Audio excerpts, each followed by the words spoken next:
That country and that nation which do not respect women have never become great nor will ever be in future. म्हणजे जे देश आणि राष्ट्र स्त्रियांचा आदर सन्मान करत नाही ते कधीच महान झाले नाहीत आणि भविष्यात होणार नाहीत. हे स्वामी विवेकानंद यांचे विचार राष्ट्र महान घडवण्यासाठी स्त्रियांचा अर्थात नारीचा सन्मान हे किती गरजेचे आहे हे स्पष्ट करतात. आणि व्यासपीठाचा एक महत्त्वपूर्ण विषय मिळतो, नारी सन्मान देशाचा अभिमान. नमस्कार, मी स्वरूप शिवलिंग नागापुरे. अखंड स्त्री शक्तीला वंदन करू.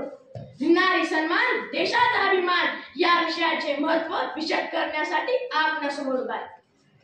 नारीला स्त्री महिला या नावाने संबोधले जाते. स्त्री ही परमेश्वराची एक अप्रतिम निर्मिती. दशपुत्र समाकन्या दशपुत्रान प्रवर्धयन. दशपुत्र समाकन्या दशपुत्रान प्रवर्धयन म्हणजे एक कन्या 10 पुत्रांच्या बरोबरीची असून 10 पुत्रांमुळे जेवढे पुण्य मिळते तेवढे एका कन्येमुळे मिळते. या स्कंद पुराणातील श्लोकावरून स्त्रीचे समांतर स्थान समजून येते.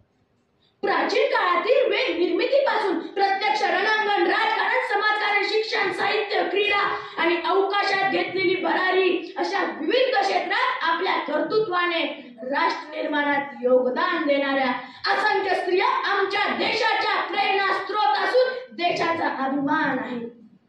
देशातील एकापेक्षा एक कर्तृत्ववान महिलांचा इतिहास आमच्या साक्षीला असताना आणि यत्र नारेस्तु पूज्यन्ते रमन्ते तत्र देवतः म्हणजे जिथे नारीची पूजा केली जाते, सन्मान केला जातो, तिथे प्रत्यक्ष देवी देवतांचे अस्तित्व असते. अशी महान संस्कृती असणाऱ्या देशात निर्भया, कोपर्डी, हिंगणघाट आणि श्रद्धा वालकर हत्या यासारख्या मानवतेला काळीमा बसणाऱ्या घटना घडतात तेव्हा एक भारतीय म्हणून मान चिरमेने खाली झुकते. मित्रहो, खऱ्या अर्थाने या देशाची शान बाण राखायची असेल तर तुम्हाला मला स्त्रियांचा सन्मान करावाच लागेल. स्त्रियांचा सन्मान करणे म्हणजे त्यांच्यावर काही उपकार करणे नसून ते एक आपले कर्तव्य आहे. भारतीय राजघटनेने दिलेले मूलभूत हक्क, स्वातंत्र्य आणि अधिकार स्त्रियांना उपभोगू देणे म्हणजे स्त्रियांचा सन्मान करणे होय. तुम्ही म्हणाल, खरंच इतकी गरज आहे का नारी सन्मानाची? होय, निश्चित आहे. कारण स्त्रियांचा सन्मान करणारेच राष्ट्र प्रगतीपथावर असून कोणत्याही देशाच्या प्रगतीचे मोजमाप त्या देशातील स्त्रियांच्या प्रगतीच्या आधारे केले जाते. अपमान मत करना किस नारियों का, अपमान मत करना नारियों का, इनके बल पर जग चलता है, पुरुष जन्म लेकर भी इन्हीं की गोद में पलता है.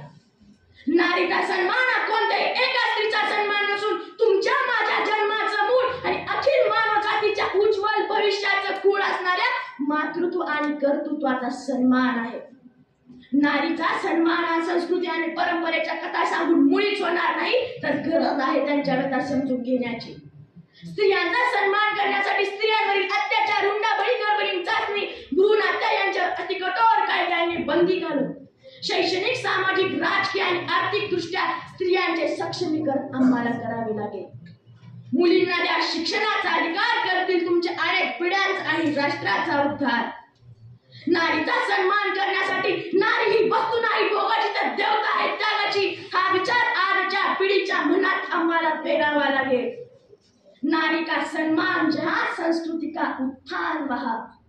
मित्र हो, नारीचा सन्मान हा संस्कृती आणि परंपरेच्या कथा सांगून मुळीच होणार नाही, तर गरज आहे त्यांच्या व्यथा समजून घेण्याची.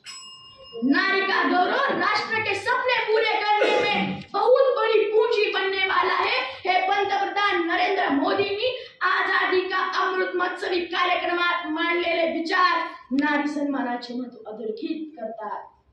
जेव्हा स्त्रियांचा अपमान केला तेव्हा महाभारत आणि रामायण घडून विनाश झाला हा इतिहास आम्हाला नेहमी आठवावा लागेल.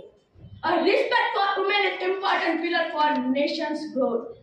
स्त्रियांचा सन्मान करण्यासाठी आजही गरज आहे शत्रूंच्या स्त्रियांचा सन्मान करणाऱ्या छत्रपती शिवरायांच्या स्त्रीविषयक धोरणांची. मित्र हो, विषयाच्या समार्पणाकडे वळताना एवढंच सांगावेसे वाटते की स्त्रियांना आई, बाई, ताई म्हणून स्वीकारताना माणूस म्हणून स्वीकारायचे आपले राहून गेले आहे. घराघरात आणि मनामनात स्त्रियांना माणूस म्हणून स्वीकारून मानवता निर्माण करू.